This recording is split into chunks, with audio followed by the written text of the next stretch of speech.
ആരെങ്കിലും ഉപദേശിച്ചാൽ അയാൾക്ക് മനസ്സിനൊരു വെറുപ്പ് വരും.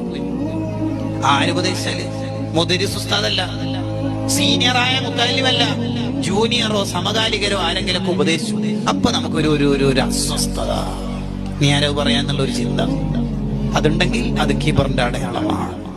അയാൾ ആരാ അത് പറയാൻ എന്ന് ഒരാൾക്ക് തോന്നുകയാണെങ്കിൽ അത് കിബറിന്റെ അടയാളമാണ്. കൂട്ടുകാരെ, നമുക്കത് തോന്നാറില്ലേ? ഞാൻ ഓതിയ ഒരായത്തിൽ ഒരു തെറ്റുണ്ടെന്ന് കരുതുക. ഒരു മുത്തല്ലിമായ മോന് വന്നിട്ട് പ്രഭാഷണം കഴിഞ്ഞ് പോകുമ്പോൾ ഉസ്താദിനോട് ഒരു കാര്യം പറഞ്ഞ വിഷമോ? ഇല്ലല്ലോ മോനെ, ഉസ്താദ് ഓതിയ ആയത്തിൽ തെറ്റുണ്ട്. അവനാണ് ഇല്ലല്ലോ, ഒരു സാധ്യത ഇല്ലല്ലോ. ഉണ്ട് ഉസ്താദേ, നിങ്ങൾക്ക് തോന്നിയായിരിക്കും. കേട്ടോ, സമ്മതിക്കൂല. എന്നാലും ഓതിയ ഒരു ആയത്തില്ലേ, ഇങ്ങനെ തെറ്റുണ്ടല്ലോ, കേട്ടത് മാറിയതേ.